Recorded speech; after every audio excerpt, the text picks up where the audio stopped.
추구하고 내추럴, 자연주의를 좋아하고 서비스를 중시하며 트랜스포더, 경계를 허물다, 경계가 없다 라는 그런 뜻입니다. 이 경계를 허무는 개념은 다양성의 조화와 어우러짐이라는 긍정적 측면을 부각시키므로 우리 사회의 주류로 자리 잡았는데, 그러다 보니까 모든 것이 혼합되고 혼재되는 양상으로 발전하고 있습니다. 길가를 지나다 보면 찰랑찰랑거리는 긴 생머리에 쫙 달라붙은 청바지를 입은 남자를 발견하는 것 어렵지 않습니다. 짧은 스포츠 머리에 군복 야상을 입고서 길거리에서 담배를 피우며 건들건들 걷는 여자들도 요즘은 많습니다. 패션과 미용에 아낌없이 투자하는 소위 그루밍족이라고 일컫는 남자들이 폭발적으로 증가해서 남자들이 한 해 사는 화장품의 소비 금액이 이미 1조 원을 돌파해서 2조 원까지 이루고 있다는 이야기가 있습니다.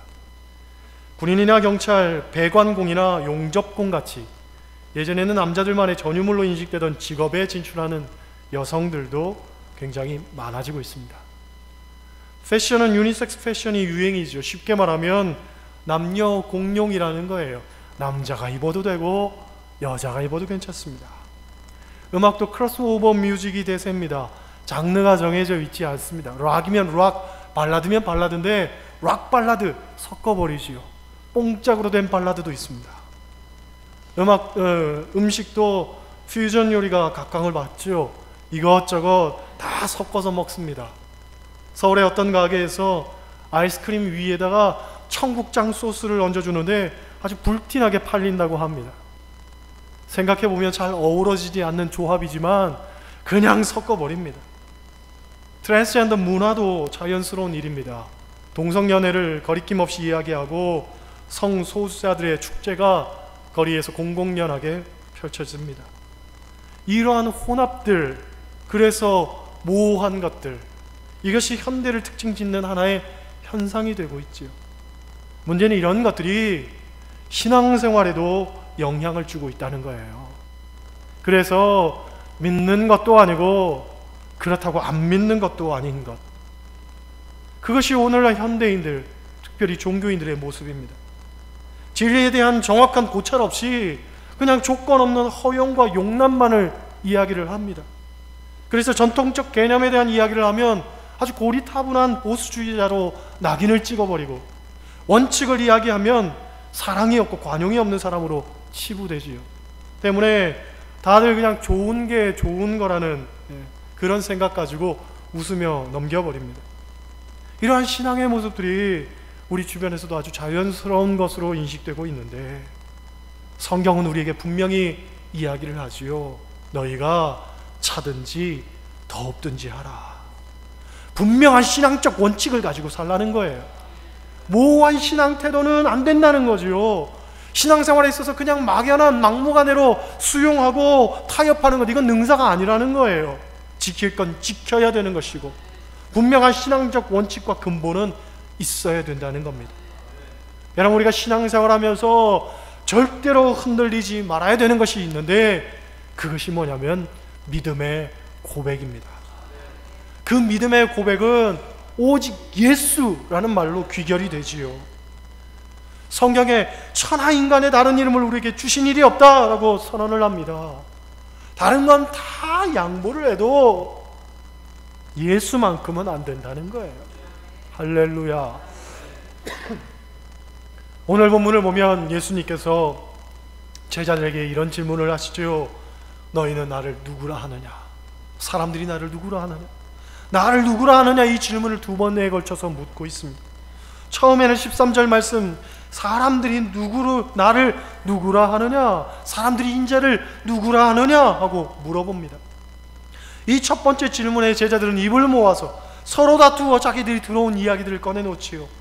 어떤 사람은 세례 요한이라고도 하고, 어떤 사람은 엘리야의 환생이라고 하기도 합니다.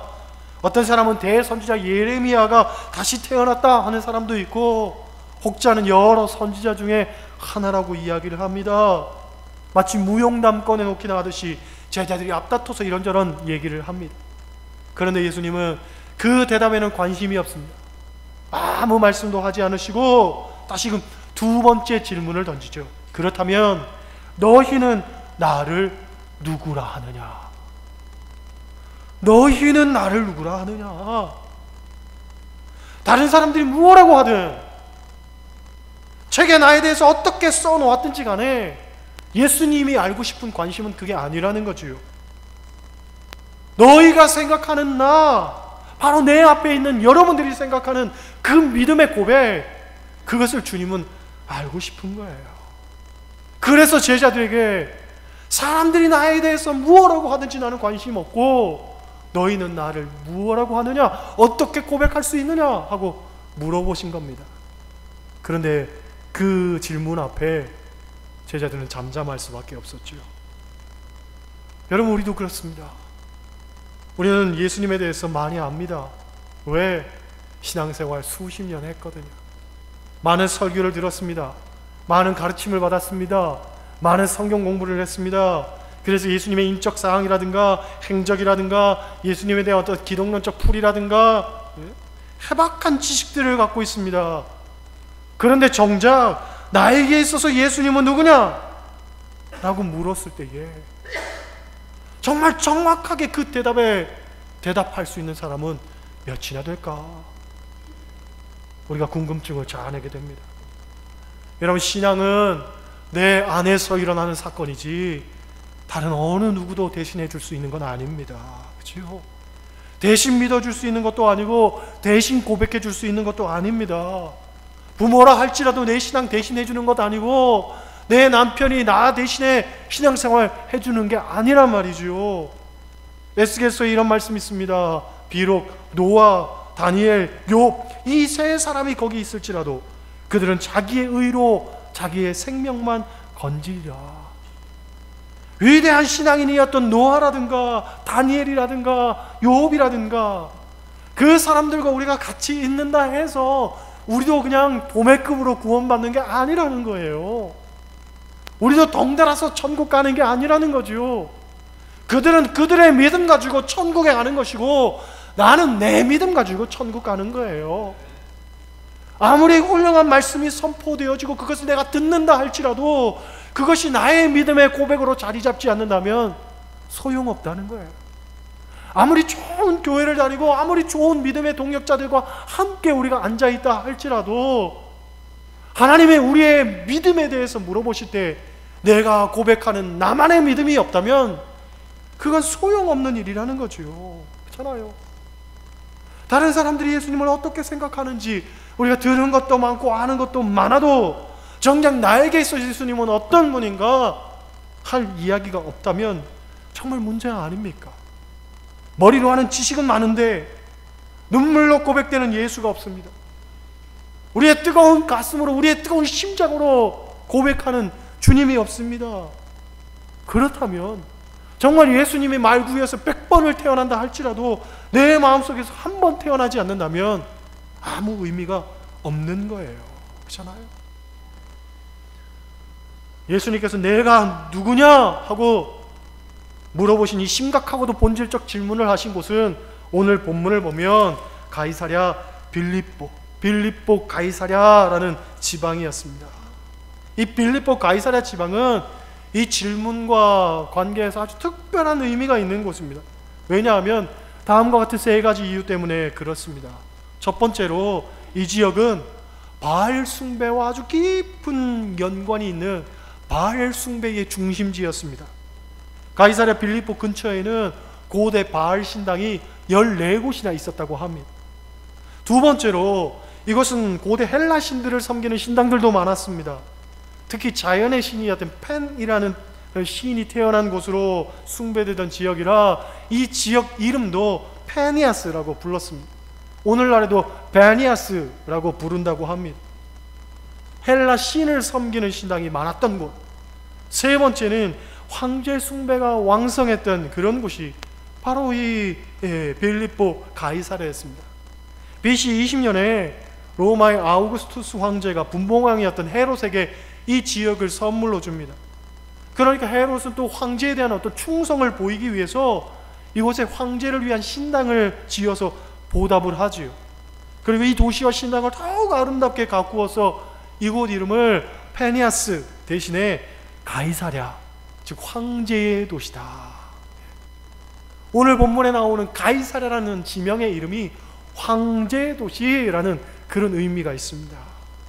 거기다가 자기 이 헤롯 빌립보 자기 이름을 붙여서 빌립보 가이사랴 하고 부른 것이 성경에 나오는 지명 이름입니다. 곧 예수님께서 이 이스라엘 사람들에게는 아주 익숙했던 바알 숭배의 중심이자 헬라의 이방인 숭배의 중심이고 황제 숭배의 중심지였던 이곳 가이사랴 빌립보에서 제자들에게 물어보시는 거지요. 너희는 나를 누구라 하느냐? 바알 숭배의 중심지였기 때문에 그들이 바알을 섬기지 않으면 사회생활을 할 수가 없습니다. 헬라 신당의 중심지였기 때문에 헬라 신을 섬기지 않으면 그들이 사회에서 받는 불이익도 엄청나게 많았습니다.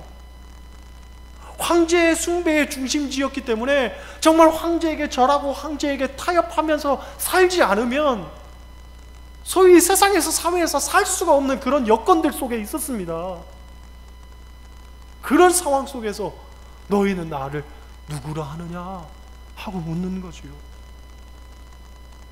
여러분, 이 질문은 우리에게도 참 부담이 되고 도전이 되는 질문입니다. 왜냐?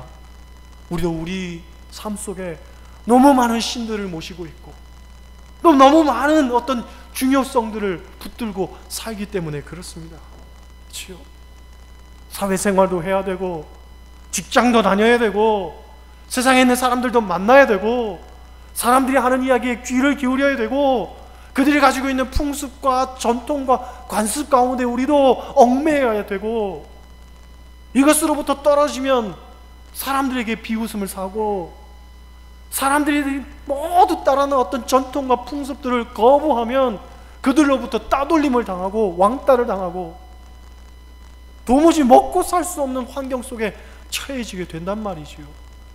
그러니 자연스럽게 타협하고 자연스럽게 그것 가운데 우리도 무너지고 휩쓸리고 그래서 주님에 대한 하나님의 생각들을 흐려지고 퇴색해지고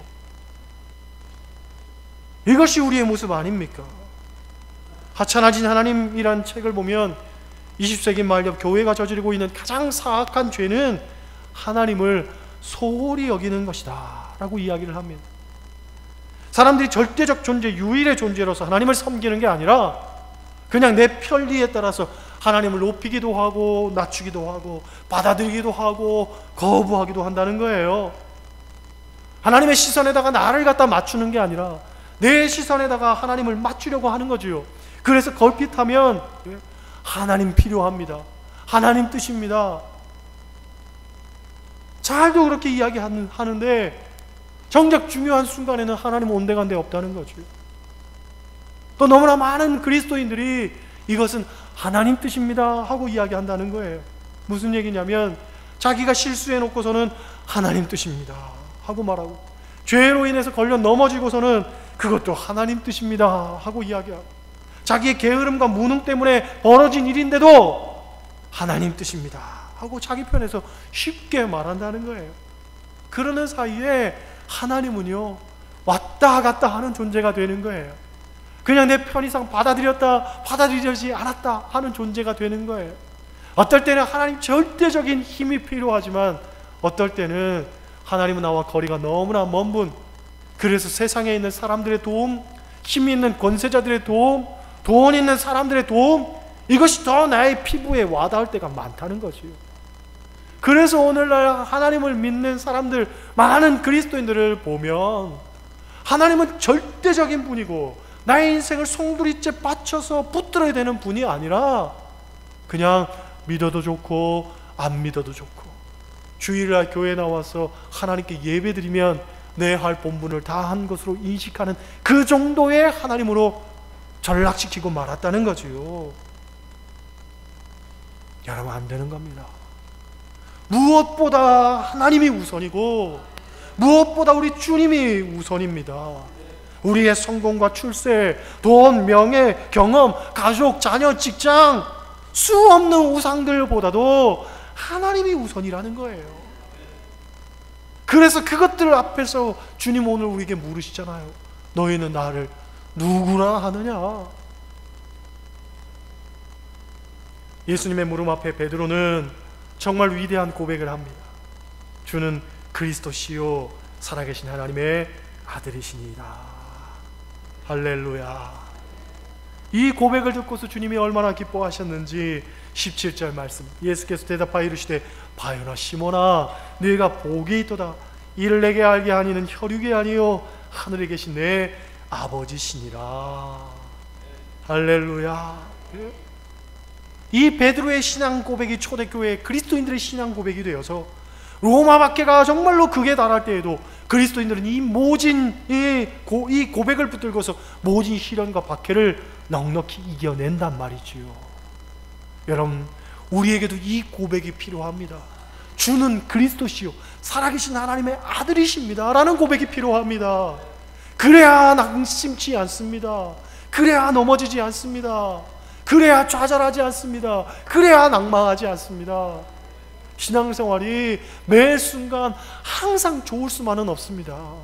때로는 넘어질 때도 있고, 때로는 실족할 때도 있고, 때로는 아플 때도 있고, 때로는 고통스러울 때도 있고, 하지만 그것을 이겨낼 수 있는 힘은 살아계셔서 오늘도 절대적으로 내 삶을 인도하시고 이끄시는 하나님, 그 분명한 믿음의 고백이 있기 때문에 우리가 일어설 수 있는 거예요.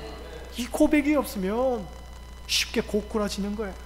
세상 가운데로 떠나가는 거예요. 세상에 타협하고 사는 거예요. 그렇잖아요. 빌립보서 2장 10절 11절을 보면 초대 교인들의 신앙 고백이 나옵니다. 이러므로 그를 지극히 높여 모든 이름 위에 뛰어난 이름을 주사 하늘에 있는 자들과 땅에 있는 자들과 땅 아래에 있는 자들과 모든 무릎을 예수의 이름에 꿇게 하시고 모든 입으로 예수 그리스도를 주라 시인하여 하나님 아버지께 영광을 돌리게 하셨느니라. 주님만이 오직 우리 인생의 답입니다. 주님만이 오직 우리 인생의 길입니다. 그것을 우리가 고백할 줄 알아야 되는 거예요. 초대교회 교인들이 로마 제국의 박해가 너무 심해지니까 어디로까지 가서 숨냐면 공동묘지로까지 가서 숨습니다. 땅속에 굴을 파서 그 속에 숨어서 예배를 드립니다. 오늘날 발견되고 있는 이 지하 카타콤이 수십 킬로, 지하에 수십 킬로에 이른다고 합니다. 좌우로는 해골들이 빽빽이 가득 채 있고 수많은 사람들이 예수의 복음 때문에 그 지하 땅굴 속에서 오직 주님을 향한 믿음의 고백 가지고 그렇게 순교하고 죽어갔던 거죠. 왜? 주님만이 나의 그리스도가 되심을 고백하고 그분만이 살아계신 하나님의 아들이심을 인정하기 때문에 단지 입으로 시인한 것이 아니라 마음으로 믿어 또 몸으로 시인한 거지요. 그치요? 베드로의 예수님, 바울의 예수님, 초대교회의 예수님, 자신의 목숨을 걸고서라도 지켜야 했던 분이지요. 그럴 만한 가치가 있으니까. 주는 그리스도이시고 살아계신 하나님의 아들이시니까. 주 156년 사도 요한의 제자로서 서머나 교회의 영적 지도자였던 폴리캅 주교가 순교하는 사건이 벌어집니다. 당시 로마 황제는 신사 참배를 거절했던 폴리캅과 인근 지역 성도들 11명을 유대인들의 밀고로 체포하게 됩니다. 그러나 폴리캅의 이 인격과 덕망을 흠모했던 총독이 폴리캅에게 제안을 하지요. 이 자리에서 예수를 욕하고 황제의 신상에 절을 하면 당장 내가 당신을 풀어주겠다. 그때 폴리캅이 한 유명한 말이 있습니다. 86년 동안 섬겨온 주님께서 나를 아시는데 내가 어떻게 주님을 모른다고 하겠습니까? 주님이 나를 아시는데 내가 어떻게 주님을 모른다고 하냐는 거예요. 그러자 총독이 내 목숨이 아깝지 않은가? 너를 야수의 밥이 되게 하겠다. 그렇게 겁박합니다. 그때 폴리캅이 당장 맹수를 부르시오. 난 두렵지 않으니 맹수를 부르시오 하고 답합니다. 총독이 말하기를 내가 맹수가 두렵지 않다면 너를 불에 태워 죽이겠다. 겁박을 하자 폴리캅이 하는 말이 잠시 있다 꺼질 이 불보다 장차 심판을 위해 예비된 그 하늘나라의 불을 우리가 두려워해야 됩니다. 오히려 선포하지. 전설에 의하면 결국 장작에 불을 피워서 그를 불태우려고 할 때에 놀라운 일이 벌어졌다고 합니다. 불길이 이 폴리캅을 피해서 타오르는 겁니다. 결국 박해자들이 그의 육신은 불로 태울 수 없다는 것을 알고서는 창으로 찔러 죽였다고 하죠. 터키 이즈미르에 가면 폴리캅 기념교회가 있습니다. 저도 성지순례 하면서 가봤는데 이 교회당 벽에는 17세기 프랑스 화가 레이몽 페레가 그린 폴리캅 순교화가 그려져 있습니다. 이 그림을 보면 폴리캅이 순교하는 장면 한쪽 구석에 어떤 사람이 그 모습을 바라보면서 가만히 자기의 차례를 기다리고 있는 모습도 이렇게 그려 넣었습니다. 그 사람은 포승줄이 묶여 있지만 폴리캅의 순교를 바라보면서 나도 순교하겠노라 하는 어떤 결연한 의지를 가진 모습으로 그 뒤에 서 있지요. 그 사람이 누구냐면 이 그림을 그려 넣은 화가 자신의 얼굴입니다. 거기다 자기가 그려 놓은 거예요. 믿음으로 살고자 하는 성도는 누구나 순교를 준비하며 순교하는 마음으로 살아야 된다 하는 것을 간접적으로 이 화가가 말하고 싶었다는 거지요. 여러분에게 예수님은 어떤 분입니까? 어떤 것으로도 타협할 수 없고 포기할 수 없고 오직 내가 붙드는 단 한 가지입니까? 아니면 그냥 내 편의에 따라 믿어도 좋고 안 믿어도 좋고 필요할 땐 붙들어야 되고 인생에 별 문제가 없을 때에는 별로 나와는 상관없는 분? 그 정도에 지나지 않는 분입니까? 모호한 시대 속에서 우리가 살면서 나의 신앙도 점점 모호해지고 있습니다. 그저 남들에게 들은, 남들에게 배운 그런 예수로 받아들이고 신앙생활에 있어서 줏대도 없고 자기 주관도 없고 이래도 좋고 저래도 좋고 세상에서 살면서 세상 사람들이 살아가는 어떤 풍습과 그들의 행동과 그들의 양식들을 우리도 쫓아 따라 살다가 교회에 오면 주여 주여 하고 마당만 밟고 가는 자가 되고, 이것은 참 신앙인의 모습이 아닙니다. 정말 내가 만나고 내가 경험하고 그래서 다른 것으로는 대체할 수 없고 오직 그분만이 나의 인생의 구세주가 되시고 그리스도가 되시는 그런 신앙 고백을 갖고 살아야 됩니다. 너희는 나를 누구라 하느냐 하고 주님 물으실 때에 어디서 주워 들은 얘기가 아니라 성경에서 배운 얘기가 아니라 설교를 통해서 막연히 우리가 상상했던 그런 분이 아니라 내가 만나고 내가 확신하고 내가 고백할 수 있는 그 고백 가지고 주님 앞에 서야 된다는 그런 말입니다. 이러한 고백이 여러분의 있기를 소원합니다. 그래서 어떤 상황에도 어떤 환경에도 흔들리지 않고 오직 주님만이 나의 전부입니다 하고 고백할 수 있는 여러분 되시기를 주님의 이름으로 간절히 축원합니다.